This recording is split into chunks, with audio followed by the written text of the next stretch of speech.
ইউনূস সাহেবের মামলার দুদকের মামলার অভিযোগ গঠনের জন্য দিন ধার্য আছে। আমরা মামলাটা বাতিল চেয়ে অ্যাপ্লিকেশন করব।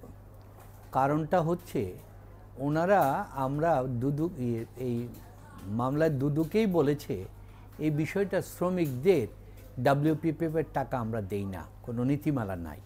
তো এই মামলাটাই হচ্ছে আমরা হাইকোর্টে সমঝোতা চুক্তির মাধ্যমে তাদেরকে ৩৩৭ কোটি টাকা দিয়েছি, সুতরাং এটা দেওয়া হয়েছে। তো ওনারা মূল টাকাটাকে কোনো রকম অভিযোগ আনেন নাই, ওনারা এনেছেন ওই টাকাটা আমরা তো অলরেডি সেটেলমেন্ট অ্যাকাউন্টে দিয়ে দিয়েছি। যখন সেটেলমেন্ট অ্যাকাউন্টে চলে গিয়েছে, এটা শ্রমিকদের প্রাপ্য অংশ, কোনো দান অনুদান কিচ্ছু না, ৫% মুনাফার অংশ। তো সেইখানে তো আমাদের কোনো নিয়ন্ত্রণ নাই। তাহলে ওই টাকা তারা ডিস্ট্রিবিউশন করেছে, তাদের নিজেদের মামলার খরচ তারা দিয়েছে, সেখানে তো আমাদের কোনো নিয়ন্ত্রণ নাই, আমার কোনো আমার উপরে গচ্ছিত নাই। সুতরাং আমার এখানে তো কোনো অপরাধ না। তো সুতরাং এই যে মিথ্যা মামলাটা করলো, এইটা কখনো হয় না। আর মামলাটার আরেকটা বড় দিক হচ্ছে কি জানেন, ২৬ কোটি টাকার ভিতরে ওনারা নিজেরা দুদক লয়ারের ফি আর মামলার ফি নির্ধারণ করছে ১ কোটি টাকা, আর ২৫ কোটি টাকাকে আত্মসাৎ দেখাইছে ওই ২৬ কোটি টাকার মধ্যে। তো ওনারা কে লয়ারের ফি নির্ধারণ করা, ওনারা কে মামলার খরচ নির্ধারণ করা ২০১৭ সাল থেকে করে, ওইটা করে ওনারা ২৫ কোটি সামথিংকে বলছে আত্মসাৎ।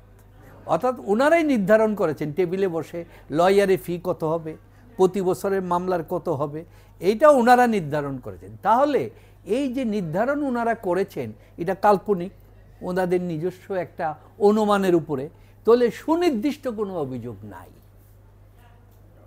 এই হলো বিষয়টা আর কি।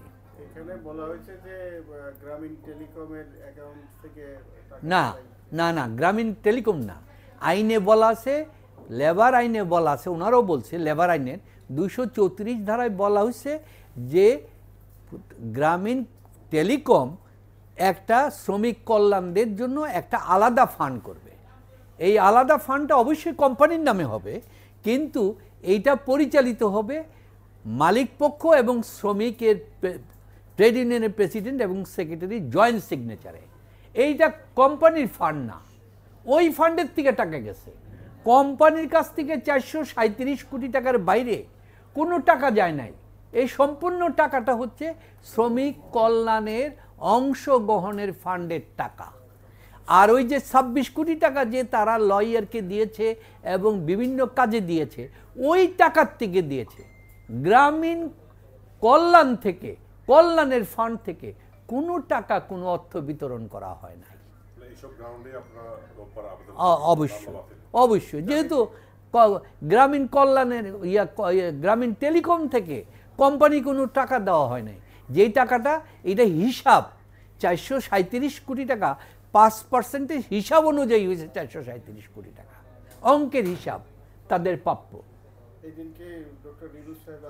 ডক্টর ইউনূস সাহেব আদালতে থাকবেন, উনি এই মামলার জন্য বিদেশ থেকে এসে উপস্থিত আছেন, উনি নিজে থাকবেন। না, জামিনের বিষয় নাই, কারণ জামিন